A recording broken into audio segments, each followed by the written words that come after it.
अगर मैं abnormal population को हटा दूं, तो अगर आप एक नॉर्मल की केस हिस्ट्री लेते हो तो भी क्या होगा, तो आप कंसेप्शन का period, developmental milestone, childhood period, school age, play age, adolescence, adulthood, marital history, sexual history and pre morbid personality, ये सारे कंसेप्ट आपको किसी भी की भी आप केस हिस्ट्री लोगे तो ये सारे कंसेप्ट आपको कवर करने ही होंगे।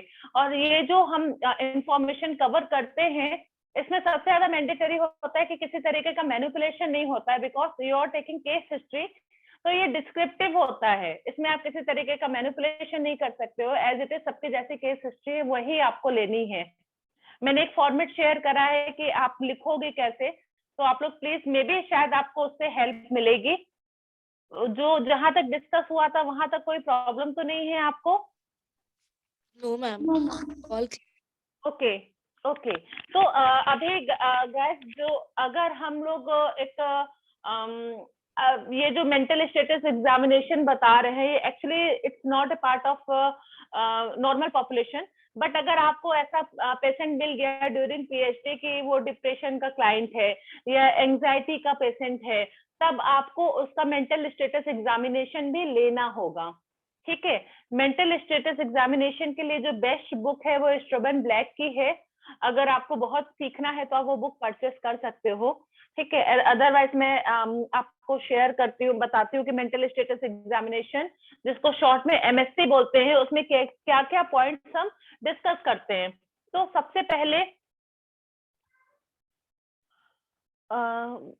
पहले हम लोग देखेंगे जनरल अपीयरेंस, कि जो भी क्लाइंट आपके पास आया है उसका जनरल अपीयरेंस कैसा है, वो नीट क्लीन है कि पुअर हाइजीन है, किस तरीके का दिख रहा है, अपनी एज के अकॉर्डिंग दिख रहा है कि एज से यंगर लग रहा है कि एज से ओल्डर लग रहा है, कि उसकी जनरल अपीयरेंस कैसी है।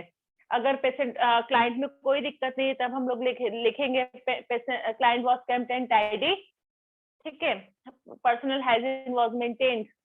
जैसा भी आपको दिख रहा हो जनरल अपीयरेंस, यानी एक इंसान आपके पास आया है तो वो कैसा दिख रहा था, कपड़े कैसे पहने थे, बाल कैसे काटे थे, फिजिकली कैसा था।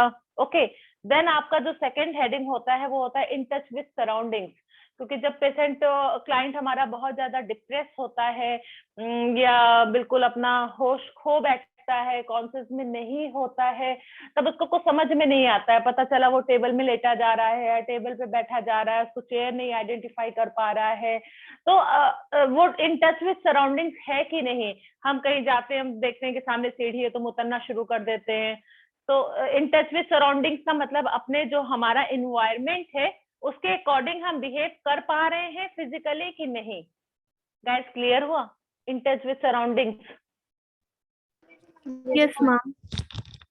ओके, फिर उसके बाद इन टच विथ सराउंडिंग्स के बाद हम लोग देखते हैं आई कांटेक्ट वाज मेंटेन्ड और नॉट, क्लाइंट ने आई कांटेक्ट बनाए हुए थे कि नहीं। आप उसकी हेडिंग्स आप देखते जाना, जो केस स्टडी मैंने आप लोगों को शेयर करी है, तो उसके अकॉर्डिंग आपको मदद मिल जाएगी। आई कांटेक्ट मेंटेन थे कि नहीं, जो बहुत ज्यादा डिप्रेस होगा वो आई कांटेक्ट ज्यादा मेंटेन नहीं करेगा, आंखें झुकाकर बोलेगा।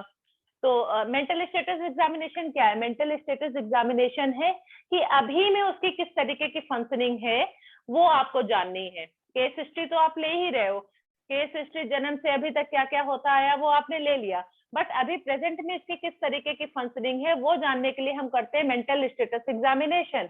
क्योंकि आप साइकोलॉजी से कर रहे हो, पीएचडी करने के बाद आप सब फ्यूचर के साइकोलॉजिस्ट हो, तो अगर आप करंट फंक्शनिंग से अवेलेबल नहीं होगे तो ये केस हिस्ट्री इनकम्प्लीट होगी। राइट? राइट और नॉट? Yes ma'am. है ना? तो ये आपको जानना ही होगा। तो फिर आपने थर्डली देखा कि आई कांटेक्ट वाज मेंटेन और नॉट। देन फोर्थ में आता है कि ड्रेस, किस तरीके का उसने गेटअप ड्रेस पहना हुआ था। जैसे जो मेनिक पेशेंट होते हैं वो बहुत ओवर ड्रेस्ड होते हैं। ठीक है, हो सकता है वो जॉर्जेट की साड़ी का पैंट शर्ट सिलाकर पहन लें। ठीक है, जो डिप्रेस पेशेंट होते हैं वो बहुत ग्रूम नहीं होते, अपने कपड़ों पे बहुत ध्यान नहीं रखते हैं, प्रॉपर बटनिंग नहीं होती है, कपड़े कहीं कहीं से फटे होते हैं। तो ड्रेस किस तरीके का था, ए जो जेंडर अप्रोप्रिएट ड्रेस था कि नहीं था, then repo, what is repo? Repo से आप क्या समझते हो? Ma'am bonding. Bonding, good. तो repo is a bidirectional empathetic relationship. एक बाई डायरेक्शनल एम्पैथेटिक रिलेशनशिप होती है। Have you heard about sympathy and empathy? Yes ma'am. Sympathy क्या होती है? सिंपैथी दुखी हो जाना, दूसरे की चीज सुनकर दुखी हो जाना, बेचारा वाला एहसास फील कराना। And what is empathy? Ma'am दूसरे के दुख में अपने आप को उस जगह रख के देखना, उसको फील करना।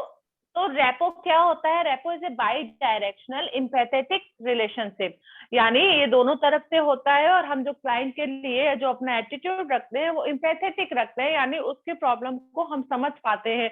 जब सामने वाले क्लाइंट को लगता है कि another person is getting his problem, understanding his problem, तो वो खुलकर अपनी बात बताता है। तो जब तक आपका रेपो नहीं बिल्ड होगा, आप किसी के केस हिस्ट्री नहीं ले पाओगे, काउंसलिंग नहीं कर पाओगे, इवन टेस्टिंग भी नहीं कर पाओगे, क्योंकि रेपो बिल्ड होना बहुत ज्यादा जरूरी है, भले ही इसमें कितना टाइम लगे। Firstly establish rapport, then plan for therapy, counselling, whatever. ठीक है, रेपो क्लियर हुआ आप लोगों को? Yes ma'am. Okay, now come on attitude. Attitude क्या होता है? एटीट्यूड गार्डेड हो सकता है कि आप पूछ रहे हैं वो बता ही नहीं रहा है। गाइस देखो, ये जो मैं चैप्टर आपको लोगों को ये करा रही हूँ, ये जस्ट आधे घंटे का टॉपिक नहीं है, ये बहुत लंबा टॉपिक है, बट मैं जस्ट आपको इंट्रोड्यूस करा रही हूँ। तो अगर कोई पॉइंट छूट जाता है तो ये मत सोचिएगा कि मैंने बताया नहीं, बट क्योंकि मैं जस्ट इंट्रोड्यूस करा रही हूँ, क्योंकि ये टॉपिक 7-8 दिन चलने वाला टॉपिक है। ठीक है, तो अगर आपको आप पर्सनली आप मेरा फोन नंबर ले लीजिएगा, कोई दिक्कत होता है तो मैं पीडीएफ बना के दोबारा भेज दूंगी आप लोगों को। ओके गाइस, तो एटीट्यूड कितने तरीके का होता है? एक तो होता है कोऑपरेटिव, आप पूछ रहे हैं क्लाइंट बता रहा है। गार्डेड, आप पूछ रहे हैं क्लाइंट कुछ भी नहीं बता रहा है। एक होता है इवेसिव यानी नॉन डायरेक्टेड, आप पूछ रहे हैं क्या खाया, खाना पीने का क्या है, ये वो, मतलब चीजों घुमा फिरा के इनडायरेक्ट वे में बता रहा है। ठीक है, एक होता है एग्रेसिव, आपने कुछ पूछा वो गाली गलौज करने लगा, तो एब्यूसिव एटीट्यूड हो गया, एग्रेसिव एटीट्यूड हो गया। ठीक है, तो इतने तरीके के एटीट्यूड होते हैं। फिर आपने एटीट्यूड देख लिया, उसके बाद आप देखते हो मोटर बिहेवियर, कि उसका मोटर बिहेवियर कैसा है, नॉर्मल है, रिटार्डेड है, कि हाइपर एक्टिव है। रिटार्डेड यानी बहुत स्लो होगा, घंटों लगा देगा बैठने में, सेट होने में। हाइपर एक्टिव यानी एकदम क्विक क्विक फटाफट चीजें करता चला जाएगा। ठीक है, या कोई मैनरिज्म है, कोई पर्टिकुलर तरीके का व्यवहार बार बार कर रहा है, या कुछ स्टीरियोटाइप है, तो आपने मोटर बिहेवियर जानना है। देन आपने मोटर बिहेवियर पता कर लिया, अभी हम लोग आते हैं उसका वॉइस एंड स्पीच कैसा है, किस तरीके से वो जवाब दे रहा है, तो इंटेंसिटी कैसी है। इंटेंसिटी से क्या मतलब होता है? इंटेंसिटी शब्द से क्या समझते हो आप? यस गाइस, इंटेंसिटी शब्द से आप क्या समझते हो? मैम the magnitude of ज्यादा लाउड है। यस मैम यस, तीव्रता होता है बेसिकली इंटेंसिटी। इंटेंसिटी। हाँ ओके, तीव्रता। तो इंटेंसिटी कैसी है? क्लाइंट की इंटेंसिटी, वॉइस की इंटेंसिटी कैसी है? जैसे अभी मैं अपनी इंटेंसिटी की बात कर रही हूँ, तो मेरी इंटेंसिटी शायद नॉर्मल है, लो नहीं है मेरी इंटेंसिटी, यानी उसकी वॉइस की तीव्रता कितनी है। उसकी पिच कैसी है? पिच का मतलब होता है उतार चढ़ाव, कि एक जैसे कि एक मशीन बोलती है, रोबोट बोलता है, तो वो रोबोटिक लैंग्वेज होती है, कोई भी अप डाउन नहीं होता है। तो गाइस बस वन सेकेंड गाइस, एक मिनट बस।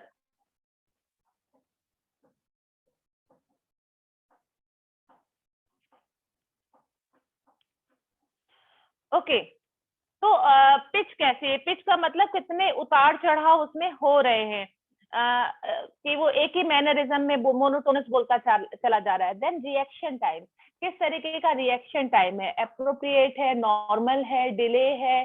ठीक है, कि मैंने आपसे पूछा कि आपका क्या नाम है, आप मुझे 10 मिनट तक अपना नाम नहीं बता रहे हो, तो रिएक्शन टाइम कैसा हुआ?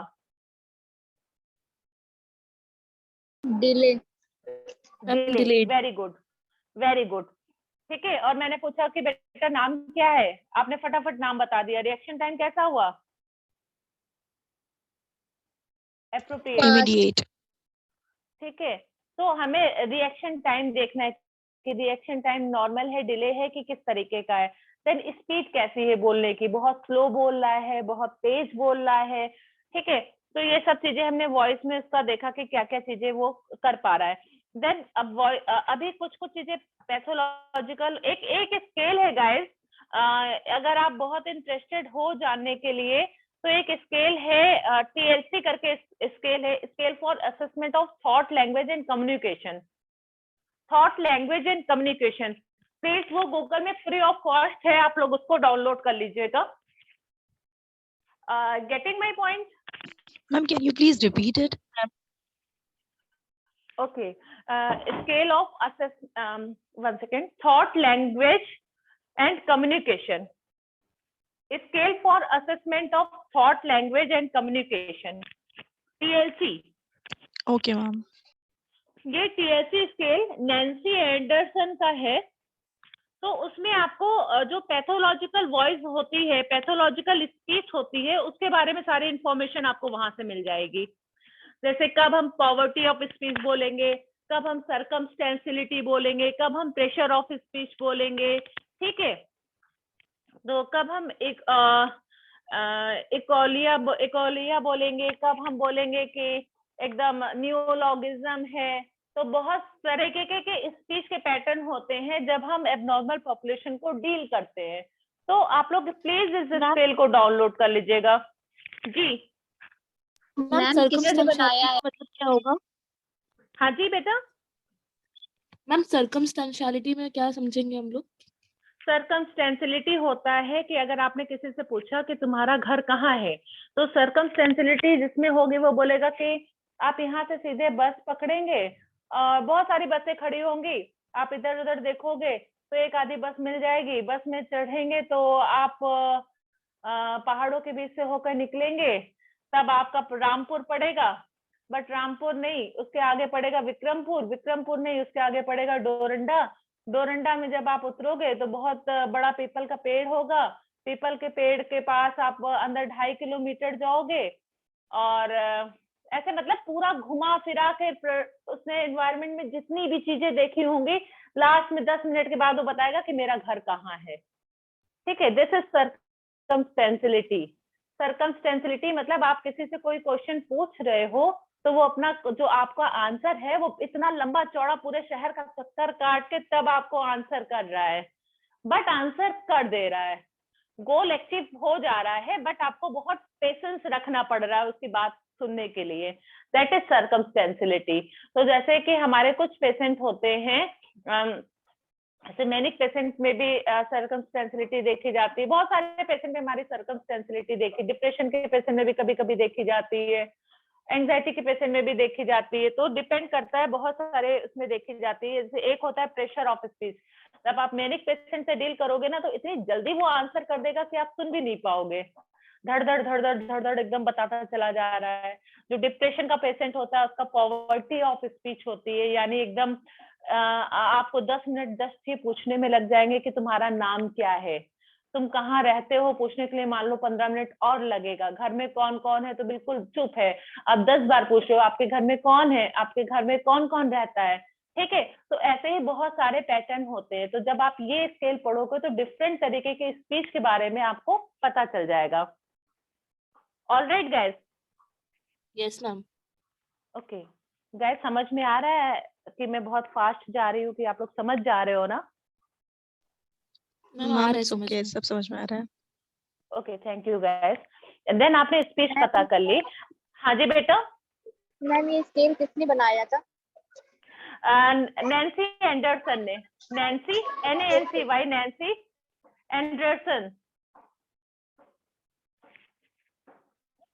ठीक है बेटा, आगे चले हम लोग। यस। ओके, अभी आप देखोगे हायर कॉग्निटिव फंक्शनिंग कि जो आपका जो क्लाइंट है उसकी कॉग्निटिव फंक्शनिंग किस तरीके की है। तो कॉग्निटिव फंक्शनिंग बहुत ज्यादा जरूरी होती है जानने के लिए। तो कॉग्निटिव फंक्शनिंग में क्या क्या आता है आपका? थिंकिंग, अटेंशन, परसेप्शन, मेमोरी, ये सारी चीजें आती है ना कॉग्निटिव फंक्शनिंग में। यस और नो? Yes ma'am. है ना? तो Yes, सबसे ma'am. पहले हमें देखना है कि उसका अटेंशन कैसा है, अटेंटिव है कि नहीं है। मान लीजिए उसका अटेंशन है ही नहीं, तो आप क्या उससे इंफॉर्मेशन ले पाओगे? No, Yes, ma'am. guys. Not possible. है ना? तो आपने देखना है कि अटेंशन किस तरीके का है, देन आपने देखना है कि कंसंट्रेशन किस तरीके का है। ठीक है, अटेंशन मान लीजिए कि आप किसी, मैं आपको क्लास बता रही हूँ और आप लोगों ने किसी डर से क्लास अटेंड भी कर लिया, बट अगर आप कंसंट्रेट नहीं कर रहे हो तो मैं जो भी आपको बता रही हूँ वो आपके समझ में नहीं आएगा। यस और नो? Right concentrate ma'am. का मतलब होता है कि फिजिकली भी आप वहां पर हो, मेंटली भी आप वहां पर हो। तो आपने देखना होगा कि जिस क्लाइंट से आप बात कर रहे हो उसका अटेंशन एंड कंसंट्रेशन कितना है। ठीक है, अगर है तो आप लिख दोगे कि he was attentive and concentration was sustained. और अगर कंसंट्रेशन में आपको लगेगा कि गड़बड़ है तो आप लिखोगे इज सस्टेन्ड, यानी बार बार कहीं और डिस्ट्रैक्ट हुआ जा रहा था। तो इस अटेंशन और कंसंट्रेशन को चेक करने के लिए सबसे बेस्ट तरीका है digit span test. Digit span test के बारे में आप लोगों ने सुना है? यस मैम, सुना है। तो आप यहाँ पे डिजिट स्पेन टेस्ट करोगे जिसमें डिजिट फॉरवर्ड और डिजिट बैकवर्ड करोगे। तो जो डिजिट फॉरवर्ड और बैकवर्ड का स्कोर है, डिजिट फॉरवर्ड का एक जो नॉर्मल रेंज है वो 5 से 7 अगर होगा, डिजिट फॉरवर्ड और डिजिट बैकवर्ड के स्कोर में अगर मिलाकर उसका स्कोर 5 से 7 होगा तो आप बोल सकते हो कि my patient concentration was sustained. Okay guys, अगर इससे कम होगा तो बोलोगे is sustained. Yes, ma'am. Okay, आपने अटेंशन कंसंट्रेशन देख लिया, उसके बाद आप क्या देखोगे? उसके बाद आप देखोगे ओरिएंटेशन, इस क्लाइंट इज ओरिएंटेटेड और नॉट। तो ओरिएंटेशन देखने के लिए क्या क्या करना होता है? Time, place, person. ठीक है, टाइम, आज कौन सा दिन है, कौन सी तारीख है, अभी कितना बज रहा होगा, अभी हम कितने देर से यहाँ पे बैठे हुए हैं, कि यानी वो टाइम का अंदाज लगा पा रहा है कि नहीं। प्लेस, आप कहाँ आए हो, ये कौन सी जगह है। जैसे जिनका ओरिएंटेशन बहुत गड़बड़ होता है वो बोलता है कि कोई धर्मशाला लग रहा है, हॉस्पिटल को बोलेगा, या बोलेगा कि कुछ मॉल लग रहा है। ठीक है, तो उसका ओरिएंटेशन ठीक है कि नहीं। देन पर्सन, आप किसके साथ आए हो। तो इस client is oriented toward time, place और पर्सन और नॉट, ये आप पता करोगे। बेटा अगर टाइम हो जाता है तो दोबारा सेंड कर दीजिएगा क्योंकि टॉपिक खत्म करना है। ओके, ओके जब मैम। रिमाइंडर आने लगे तो प्लीज मुझे बता दीजिएगा। ओके तो ओके आपने ma'am, we have orientation 20 check कर मिनट्स। लिया। Okay, 20 minutes more. Yes ma'am, 20 more minutes. Then I will try to finish within 20 minutes. Okay. Okay ma'am. Then after orientation you will test memory कि memory किस तरीके का है। तो memory में आप क्या क्या देखोगे? Immediate memory, recent memory and remote memory. Immediate memory is checked by digit forward and backward. Okay, and recent memory recall of event of last 1 or 2 days, कि पिछले 1 और 2 दिन की इवेंट को वो रिकॉल कर पा रहा था कि नहीं। जैसे कि आपने कल क्या खाना खाया था, कल आपको किससे किससे मिले थे, आज सुबह में आपने क्या नाश्ता करा था, कल आपने कौन से कपड़े पहने थे। तो this is the recent memory. Okay, यानी recall of event of last 1 or 2 days is recent memory. Remote memory, life event, आपका जन्म कहाँ हुआ था, आपकी स्कूलिंग कहाँ हुई थी, आपकी शादी कब हुई थी, आपके बच्चे कितने हैं। तो ये हमने मेमोरी देख लिया। If all okay then we will write कि मेमोरी इज इंटैक्ट। अगर किसी मेमोरी में प्रॉब्लम है तो आप लिख दोगे कि problem is notice in this memory, other 2 memories are intact. तो जैसे आपकी क्लाइंट के साथ बातचीत होगी उस पर डिपेंड करता है, जो फाइंडिंग मिलेगी आप नोट डाउन करोगे। Then come on abstract ability. Abstract ability क्या होता है कि चीजों को अमूर्त रूप से जानना। जैसे कि अगर मैं बात करूं कि ईमानदार, तो ईमानदार शब्द सुनकर आपके दिमाग में क्या आ रहा है? कि एक जो अच्छा होगा, पैसे के साथ बेईमानी नहीं करेगा, अपना ड्यूटी ठीक से करेगा, यही सब आ रहा होगा ना आपके दिमाग में ईमानदार से। Yes. कोई चेहरा बनकर आ रहा है। तो अब्स्ट्रैक्ट एबिलिटी से होता है कि कितना पेशेंट स्टिमुलस से बिना सोचने में माहिर है, कितनी कैपेसिटी है। तो अब्स्ट्रैक्ट एबिलिटी कई तरीके से चेक की जाती है, बट जो सबसे बेस्ट तरीका है प्रोवर्ब क्वेश्चनिंग, ठीक है, प्रोवर्ब इंटरप्रिटेशन। जैसे आपने पूछ लिया अकेला चना भाड़ नहीं फोड़ सकता, इसका क्या मतलब होता है? अकेला चना भाड़ नहीं फोड़ सकता। What do you understand from this proverb? Yes guys, फटाफट रिप्लाई करिए। किसी को नहीं पता? मैम मुझे तो नहीं पता।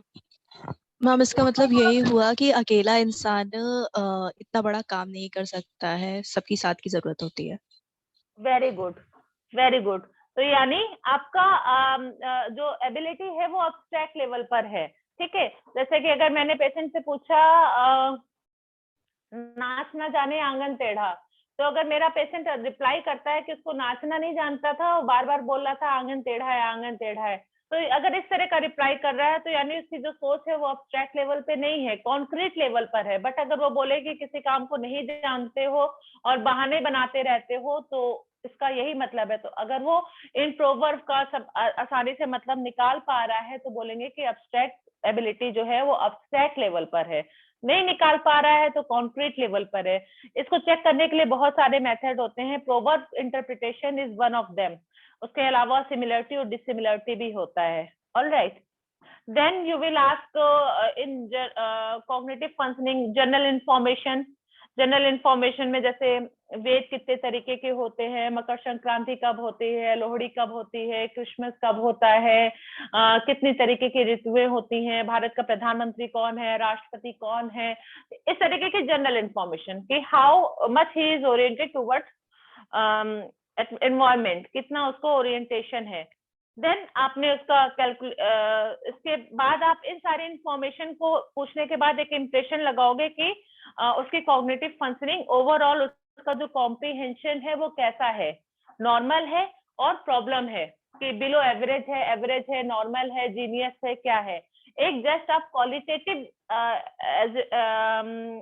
इन्फ्लुएंशियल अंदाज लगाओगे कि अबाउट हिज जनरल कॉम्प्रिहेंशन, वहां पर आपने जनरल कॉम्प्रिहेंशन पे कमेंट्स कर दिया। देन आप आगे चलोगे, तब आगे आपको मेजर करना है थॉट, किस तरीके के उसके थॉट पैटर्न है। आप वो लिखोगे कि फ्यूचर के बारे में उसको क्या फील होता है, किस तरीके के मन में विचार बार बार आते हैं। देन आपने थॉट के बारे में लिख दिया। जैसे कि मान लीजिए मेरा क्लाइंट बोल रहा है कि मुझे लगता है कि पूरा भविष्य अंधकार में है, मैं कभी कुछ नहीं कर पाऊंगी, तो आपको इसका इंप्रेशन भी लिखना होगा कि depressive thoughts occur in his mind, ठीक है। तो थॉट कंटेंट जो होता है वो पेशेंट के लैंग्वेज में, वर्बिटिज्म में लिखा जाता है। फिर आप उसका इंप्रेशन लिखते हो, अपनी जो आप अंदाज लगा पाते हो। देन और बाकी मैंने जो आपको टीएलसी बोला है, जब आप वो टीएलसी पढ़ोगे तब आपको डिफरेंट तरीके के थॉट और स्पीच के बारे में पता चलेगा। तो please if you really eager to know about this, then you have to read. Okay guys, आप पढ़िएगा। अगर नहीं समझ में आता है तो आप मुझे कॉल कर लेना, आभा मैम से मेरा नंबर ले लेना, आप मुझे कॉल कर लेना, मैं आपको क्लियर कर दूंगी, ठीक है। Yes ma'am. ओके, थॉट आपने देख लिया। देन थॉट के बाद आता है परसेप्शन। परसेप्शन यानी परसेप्चुअल एरर कौन सी होती है बेटा? How many types of perceptual error?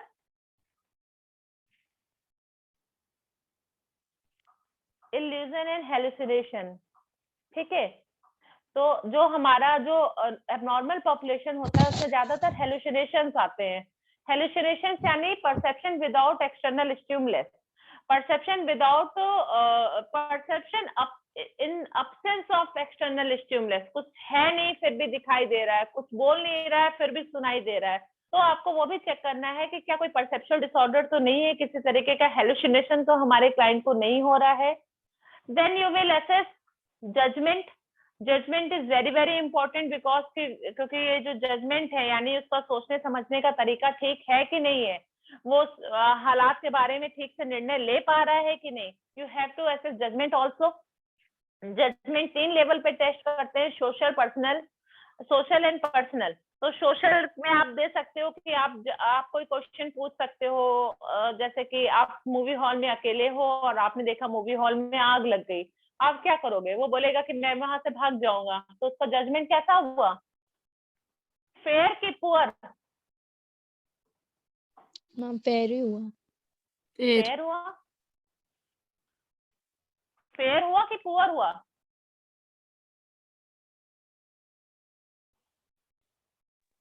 आप मूवी हॉल में मैम गई हैं, आपने देखा कि आग लग रही है, you are the first person who see this, तो आप जस्ट भाग जाएंगी कि कुछ किसी को बताएंगी कि वहां पे नहीं आग नहीं नहीं, लग रही है, देखो बताएंगे जा, बताएंगे, राइट मैम, राइट मैम है ना? तो बताएंगे। बेटा थोड़ा हाँ, सोचो, है ना? पुअर तो जजमेंट हुआ। हुआ जजमेंट। अगर वो बोल रहा है मैं भाग जाऊंगा, तो वो पुअर जजमेंट हुआ, यानी वो सोशली जी। बिल्कुल रिस्पॉन्सिबल नहीं है। हम्म। ठीक है, तो आप जी। सोशल लेवल पर कुछ कुछ घटनाएं देखकर उसका जजमेंट एवेल्यूट करोगे।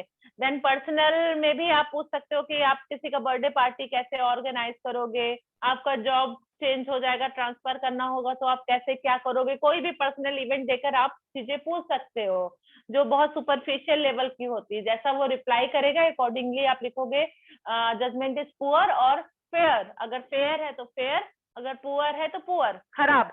ठीक है, फिर आपका लास्ट में आता है इंसाइट। इंसाइट मतलब कि कितना डिग्री का अवेयरनेस उसको है अपनी प्रॉब्लम्स को लेकर। ठीक है, कितना डिग्री का अवेयरनेस उसको है अपनी प्रॉब्लम्स को लेकर। अगर समझ है तो इंसाइट प्रेजेंट है, अगर समझ नहीं है तो इंसाइट अब्सेंट है। क्लियर हुआ? What is insight? Degree of yes ma'am. Awareness about his problem. ठीक है, कोई पेशेंट आता है, डिप्रेशन का पेशेंट, आप उससे पूछते हो कि क्या आपको लगता है कि आपको मानसिक बीमारी है? वो बोले नहीं, मानसिक बीमारी तो मुझे बिल्कुल नहीं है, लोग ही परेशान करते हैं। तो क्या समझ है उसको अपनी मेंटल इलनेस को लेकर? No ma'am. नहीं। है ना? तो आपने इस तरह के क्वेश्चन पूछ के उसका देखना है कि इंसाइट इज प्रेजेंट और अब्सेंट, समझ है कि नहीं है। और इस जो इंसाइट होते हैं उसके 6 ग्रेड होते हैं। ग्रेड 1 होता है कंप्लीट डिनाइल, मुझे कोई दिक्कत नहीं है। ग्रेड 2 होता है स्लाइट अवेयरनेस, हाँ मुझे कभी दिक्कत थी but denying at the present time, but अभी मुझे कोई दिक्कत नहीं है। ग्रेड 3 होता है हाँ मुझे दिक्कत है लेकिन इसका कारण कोई और है, कोई और मुझे कुछ करा रहा है, यानी काला जादू कुछ करा रहा है, तब आप बोलोगे ग्रेड 3। ग्रेड 4 क्या होता है? अवेयरनेस है, हाँ मुझे कुछ दिक्कत है लेकिन पता नहीं क्यों है दिक्कत मुझे, मैं अच्छा सोचने का कोशिश करती हूँ बट मैं सोच नहीं पाती हूँ, कुछ तो दिक्कत है बट कारण मुझे नहीं पता। This is grade 4 insight. Grade 5 insight क्या होते हैं कि वो बोलेगा कि हाँ मुझे दिक्कत है और मैं इसीलिए आपसे मिलने आया हूँ क्योंकि मैं इसका इलाज कराना चाहता हूँ, मैं चाहता हूँ कि ये दिक्कतें ना बढ़ जाएं, यानी इंटेलेक्चुअल इंसाइट। उसको दिक्कत भी है, उसको समझ भी है और वो एक एक्शन भी ले रहा है। This is grade 5 in 5th grade. Then last में होता है ग्रेड 6, इसमें ट्रू इमोशनल इंसाइट होती है। एबनॉर्मल पेशेंट में बहुत कम देखने को मिलती है, ना के बराबर देखने को मिलती है, जिसमें उसको अपने अपने लाइफ के एक एक चेंजेस के बारे में समझ हो रही होती है कि मैंने ये काम करा तो उस टाइम मेरा ये थॉट चल रहा था। ठीक है, तो फिर ये हो गया इंसाइट। आपने चेक करा कि कौन सा इंसाइट है, किस ग्रेड का इंसाइट है, वो आपने इंप्रेशन डाल दिया। लास्ट में अब आप अपनी केस हिस्ट्री को कंप्लीट कैसे करोगे? तो आप लिखोगे केस फॉर्मुलेशन। केस फॉर्मुलेशन आप किस तरीके का लिखोगे? अभी तक आपने जो इंफॉर्मेशन कलेक्ट करी है उन सबको एक पैराग्राफ में कर कर आप लिख दोगे कि किसी के पास टाइम नहीं है आपके 5-6 पेजेस पढ़ने का, तो जस्ट वो एक पैरा को देखकर आपका आपने जो भी बताया है उसका अंदाज उसको लग जाए। ऑल राइट गाइस, क्लियर हुआ? Yes ma'am. हाँ यस हाँ जी ma'am. Ma'am. Okay, any question, any query, any question?